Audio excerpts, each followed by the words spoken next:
भारत में एक cockroach viral हो गया। रात को सोया, सुबह उठा और 20 मिलियन फॉलोअर्स। भारत में एक कॉकरोच वायरल हो गया। रात को सोया, सुबह उठा और 20 मिलियन फॉलोअर्स। पूरा जेन जी समाज बोल रहा है कि फाइनली कोई अपनी बात कर रहा है। माँ बाप खुश हुए, बड़े बुजुर्ग हैरान हुए और नौजवान दीवाने हो गए। लेकिन दोस्तों, एक बार रुको, जरा सोचो। एक कॉकरोच एक हफ्ते में बीजेपी से डबल फॉलोअर्स, 40 सालों की पार्टी से ज्यादा, सिर्फ एक हफ्ते में। अकाउंट सस्पेंड हुआ, फिर वापस आया और फॉलोअर्स गिरने की जगह बढ़ते रहे। ये कैसे होता है? सिर्फ टैलेंट से, सिर्फ गुस्से से, या कोई पीछे से खाना खिलाता भी है? दोस्तों, ये वीडियो सीजेपी को गाली देने के लिए नहीं है। ये वीडियो उस नौजवान के लिए है जो सच में बेरोजगार है, जो सच में थका हुआ है, जो सच में बदलाव चाहता है। क्योंकि उस नौजवान का गुस्सा असली है, उसका दर्द असली है। लेकिन जो लोग उस दर्द को यूज कर रहे हैं, उनके इरादे भी असली हैं। और वो इरादे क्या हैं, आज हम वो जानेंगे। क्योंकि ये सिर्फ एक वायरल ट्रेंड की कहानी नहीं है, ये उस नौजवान की कहानी है जिसे एक बार फिर इस्तेमाल किया जा रहा है।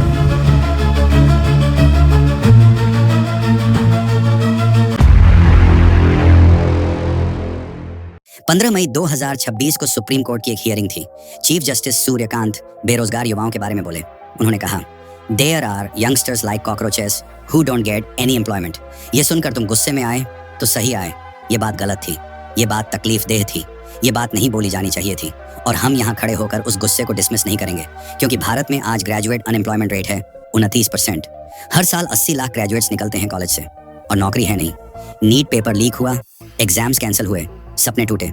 तुमने रातों को जागकर पढ़ा, पैसे खर्च किए, उम्मीद रखी और सिस्टम ने क्या दिया? धोखा। तो ये गुस्सा जायज है, ये दर्द जायज है। और जब अभिजीत दिपके ने कहा, what if all cockroaches come together, तो करोड़ों नौजवानों ने सोचा, हाँ, हम साथ हैं। लेकिन दोस्तों, यहीं से असली कहानी शुरू होती है। क्योंकि जब करोड़ों लोगों का गुस्सा एक जगह जमा हो तो दो तरह के लोग आते हैं। एक जो उस गुस्से को सही दिशा देते हैं और दूसरे जो उस गुस्से को अपना हथियार बना लेते हैं। और आज का सवाल बस यही है कि अभिजीत दिपके इन दोनों में से कौन है? अभिजीत 30 साल, Boston university student, political communication strategist. सुनता है तो कॉमन यूथ लगता है ना? एक आम लड़का अमेरिका में पढ़ रहा है, देश के लिए लड़ रहा है, रिलेटेबल, जेन्युइन, रियल। लेकिन दोस्तों, जो दिखता है वो हमेशा होता नहीं, और जो होता है वो हमेशा दिखता नहीं। तो चलो थोड़ा पीछे जाते हैं। 2020 दिल्ली असेंबली इलेक्शंस। उस वक्त एक बंदा था जो एएपी के लिए कैंपेन कम्युनिकेशन कर रहा था, एएपी के सोशल मीडिया कैंपेन्स चला रहा था, एएपी की गवर्नमेंट की दिल्ली फाइट्स कोरोना आउटरीच में काम कर रहा था। वो बंदा कौन था? अभिजीत दिपके। ये हमने नहीं कहा, किसी दुश्मन ने नहीं कहा, ये खुद उनके लिंक्डइन प्रोफाइल पर लिखा था, उनके अपने हाथों से। 2020 से 2023 तक एएपी के साथ, एएपी के कैंपेन्स, एएपी की आउटरीच। और आज 2026 में वो कह रहे हैं कि हम न्यूट्रल हैं, हम इंडिपेंडेंट हैं, हम किसी पार्टी के नहीं हैं। न्यूट्रल? वो बंदा न्यूट्रल है जिसका पूरा प्रोफेशनल करियर एएपी के साथ है। जरा सोचो। और जब ये सवाल उठा तब क्या हुआ? Farmer civil servant Ashish Joshi, जिन्होंने सीजेपी को शुरू में सपोर्ट किया था, उन्होंने पब्लिकली पक्के से पूछा कि भाई, क्या तुम जेन्युइनली इंडिपेंडेंट हो? क्या ये मूवमेंट किसी पार्टी से जुड़ी है? जवाब नहीं आया, साइलेंस। और जब जवाब नहीं आया, जोशी ने सपोर्ट वापस ले लिया। उन्होंने कहा कि मैं किसी ऐसे मूवमेंट का हिस्सा नहीं बनना चाहता जो जेन्युइनली इंडिपेंडेंट नहीं है। एक ऑनेस्ट आदमी ने एक ऑनेस्ट सवाल पूछा, जवाब नहीं मिला और वो चले गए। एजुकेशनिस्ट संदीप मनुधाने ने तो और सीधी बात कही। उन्होंने पब्लिकली लोगों को बिवेयर किया। उनके शब्द थे कि ये एएपी का वेंचर है, कोई लंबी थ्योरी नहीं, कोई कॉन्स्पिरेसी नहीं। एक एक्सपीरियंस्ड, रिस्पेक्टेड एजुकेशनिस्ट जो डेकेड से देश की राजनीति देख रहे हैं, उन्होंने सीधे कहा। और ये लोग कोई भी जेपी के आईटी सेल नहीं हैं, ये वो लोग हैं जो पहले से जेपी के साथ थे, जो खुद न्यूट्रल हैं, जिन्होंने सवाल पूछा और जवाब न मिलने पर पीछे हट गए। अब एक और बात, दिपके अभी बॉस्टन में हैं, अमेरिका में बैठकर भारत को रॉटन प्लेस बोल रहे हैं, अल जजीरा को इंटरव्यू दे रहे हैं। उन्होंने कहा, इंडिया आज एक सदी हुई जगह है। ये उनके अपने शब्द हैं। तो एक सवाल, अगर भारत इतना सड़ा हुआ है, अगर यहाँ इतना अंधेरा है, तो बोस्टन क्यों गए? वापस आओ, यहाँ खड़े होकर लड़ो, यहाँ खड़े होकर चुनाव लड़ो, यहाँ खड़े होकर जवाब दो। अमेरिका में बैठकर भारत को रॉटन बोलना करेज नहीं है, ये कन्वीनियंट है। और कन्वीनियंट लोगों से कभी कोई रेवोल्यूशन नहीं आया। अब बात करते हैं अर्पित शर्मा की। आपने देखा होगा उन्हें, रिलेटेबल वीडियोस, आम जिंदगी की बातें, लाखों फॉलोअर्स। और सीजेपी उन्हें फॉलो करती है, सीजेपी उन्हें एम्पलीफाई करती है, सीजेपी उनके कंटेंट को पुश करती है। अकेले में देखो तो कोई बड़ी बात नहीं, कोई किसी को फॉलो करे तो क्या हुआ। लेकिन दोस्तों, राजनीति में कोई कोइंसिडेंस नहीं होता। हर कनेक्शन, हर फॉलो, हर एम्पलीफिकेशन एक रीजन से होती है। तो जरा पीछे जाओ। 2022 उत्तर प्रदेश इलेक्शंस। एक नाम था विकास शर्मा, जो एएपी के टिकट पर चुनाव लड़े। और विकास शर्मा कौन है? अर्पित शर्मा के पिता। एक बार फिर सोचो, सीजेपी के फाउंडर का पूरा करियर एएपी के साथ। सीजेपी जिस क्रिएटर को एम्पलीफाई करती है उसके पिता एएपी से इलेक्शन लड़े और ये मूवमेंट क्लेम करती है कि हम न्यूट्रल हैं, हम इंडिपेंडेंट हैं, हम किसी के नहीं हैं। ये न्यूट्रल है।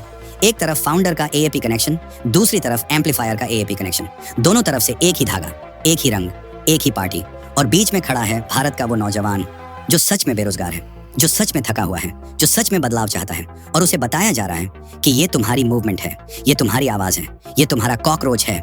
लेकिन दोस्तों, जब मूवमेंट का फाउंडर किसी का हो, जब मूवमेंट का एम्पलीफायर किसी का हो, तो मूवमेंट किसकी होती है, तुम्हारी या उनकी?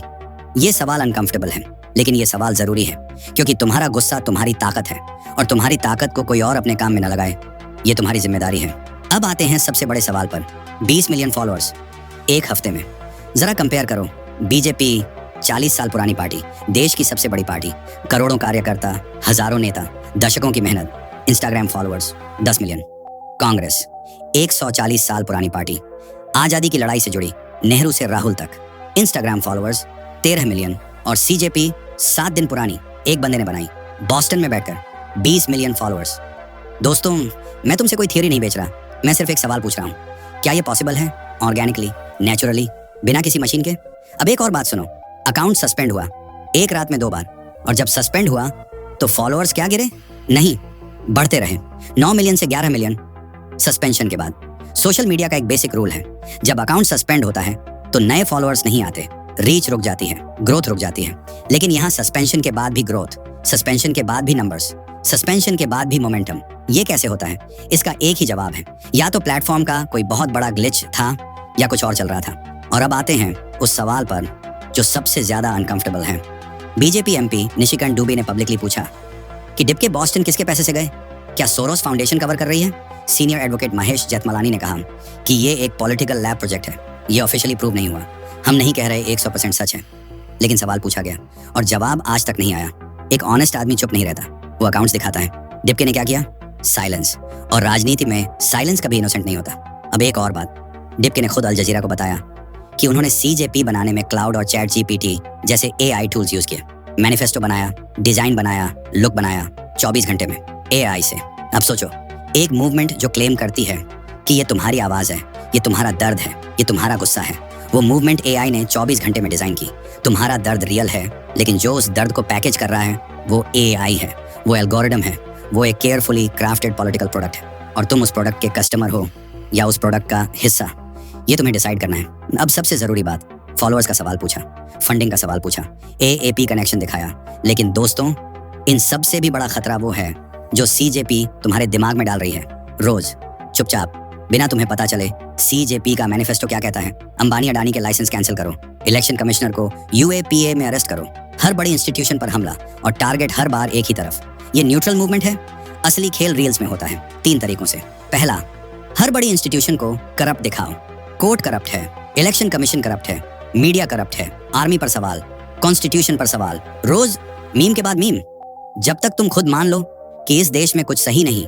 दूसरा, सेक्युलर का नारा लगाओ, लेकिन सेक्युलर का मतलब सिर्फ एक धर्म पर सवाल, हिंदू त्योहार कम्युनल, हिंदू गर्व नेशनलिज्म, और जो सवाल उठाए उसे भक्त बोलो। यही खेल जेएनयू में खेला गया, शाहीन बाग में खेला गया, अब इंस्टाग्राम रील्स में खेला जा रहा है। तीसरा और सबसे डेंजरस, यूथ को यकीन दिलाओ कि तुम कॉकरोच हो और फिर उस हीन भावना को पॉलिटिकल वेपन बना दो। डिपके ने खुद क्या कहा? Cockroaches breed in रॉटन places, that's what India is today. America में बैठकर बॉस्टन से तुम्हारे भारत को सड़ी हुई जगह। दोस्तों, भारत में प्रॉब्लम्स हैं, बेरोजगारी है, बदलाव चाहिए, लेकिन जो तुम्हारे देश को सड़ा हुआ बोले वो तुम्हारा हमदर्द नहीं, वो तुम्हारे दर्द का बिजनेस कर रहा है। तुम्हारा गुस्सा उसका रॉ मटेरियल है। जागो दोस्तों, मैं जानता हूं तुम थके हुए हो, रातों को जाग कर पढ़ा, माँ ने जरूरतें काटी, बाप ने कर्ज लिया, और सिस्टम ने क्या दिया? पेपर लीक, मेरिट लिस्ट में नाम, नौकरी नहीं। ये दर्द मैं समझता हूँ, लेकिन एक काम करो, आंखें बंद करो। क्या वो माँ चाहती है कि उसका बेटा खुद को कॉकरोच माने? नहीं, 1000 बार नहीं। तुम कॉकरोच नहीं हो, तुम उस देश के नौजवान हो जिसने दुनिया को गणित दिया, शून्य की खोज की, चंद्रयान चांद पर भेजा। तुम्हें कोई कॉकरोच नहीं बुला सकता। और एक आखिरी बात, सीजेपी के फॉलोअर्स कहां से हैं? भारत में इंस्टाग्राम यूज करने वाले एक्टिव यूजर्स हैं करीब 36 करोड़, और सीजेपी के फॉलोअर्स हैं 2 करोड़। यानी भारत के हर 18 इंस्टाग्राम यूजर्स में से एक ने सीजेपी को फॉलो किया एक हफ्ते में। पॉसिबल है, लेकिन रुको, जब किसी ने फॉलोअर्स की लोकेशन चेक की तो मिले पाकिस्तान के अकाउंट्स, बांग्लादेश के अकाउंट्स, और ऐसे अकाउंट्स जिनकी प्रोफाइल पिक्चर नहीं, जिनकी कोई पोस्ट नहीं, जो कभी एक्टिव नहीं रहे, बॉट अकाउंट्स, फेक फॉलोअर्स। अब एक सवाल, पाकिस्तान के फॉलोअर्स, बांग्लादेश के फॉलोअर्स, ये लोग भारत का इलेक्शन बदलने आएंगे? ये लोग भारत की वोटिंग बूथ पर आएंगे? नहीं, ये सिर्फ एक काम करते हैं, नंबर्स बड़े दिखाते हैं ताकि तुम्हें लगे कि इतने लोग हैं तो सही होगा, ताकि तुम्हें लगे कि इतनी बड़ी मूवमेंट है। भीड़ असली नहीं थी, सिर्फ एक इल्यूजन था। अब असली सवाल, जब भारत का नौजवान सच में बदलाव चाहता है तो उसे उस प्लेटफॉर्म की तरफ क्यों धकेला जाता है जिसका फाउंडर अमेरिका में बैठा है, जिसकी फंडिंग का जवाब नहीं? क्योंकि असली रेवोल्यूशन उन्हें डराता है। तुम्हें हमेशा किसी न किसी मूवमेंट में, किसी न किसी ट्रेंड में, किसी न किसी रेवोल्यूशन में उलझाए रखा जाता है ताकि तुम कभी खुद न सोचो, ताकि तुम कभी खुद न उठो, ताकि तुम हमेशा किसी और की आवाज बनते रहो। जब तुम खुद सोचते हो बिना किसी की स्क्रिप्ट के, तब कोई डिम के काम नहीं आता। तुम्हें किसी कॉकरोच पार्टी की जरूरत नहीं, तुम्हें जरूरत है सिर्फ अपनी सोच की। दोस्तों, फाउंडर एएपी के साथ डॉक्यूमेंटेड, एम्पलीफायर एएपी से इलेक्शन लड़े, 20 मिलियन फॉलोअर्स की ग्रोथ का कोई लॉजिक नहीं, फंडिंग का जवाब आज तक नहीं आया। ये सब फैक्ट्स हैं, डॉक्यूमेंट्स हैं, पब्लिक रिकॉर्ड है। लेकिन सिर्फ सीजेपी को एक्सपोज करना काफी नहीं, क्योंकि कल सीजेपी बंद होगी तो कोई और ट्रेंड आएगा। नया नाम, नया चेहरा, वही एजेंडा, वही हथियार, तुम्हारा गुस्सा। तो असली सॉल्यूशन एक ही है, हर वायरल चीज के पीछे जाओ। फाउंडर कौन है, फंडिंग कहां से है, नैरेटिव कहां जाता है? जब तक जवाब न मिले ब्लाइंडली मत फॉलो करो। तुम किसी के कॉकरोच नहीं, तुम किसी की स्क्रिप्ट नहीं। ये वीडियो अपने उस दोस्त को भेजो जो सीजेपी का सबसे बड़ा फैन है, उसे गाली मत दो।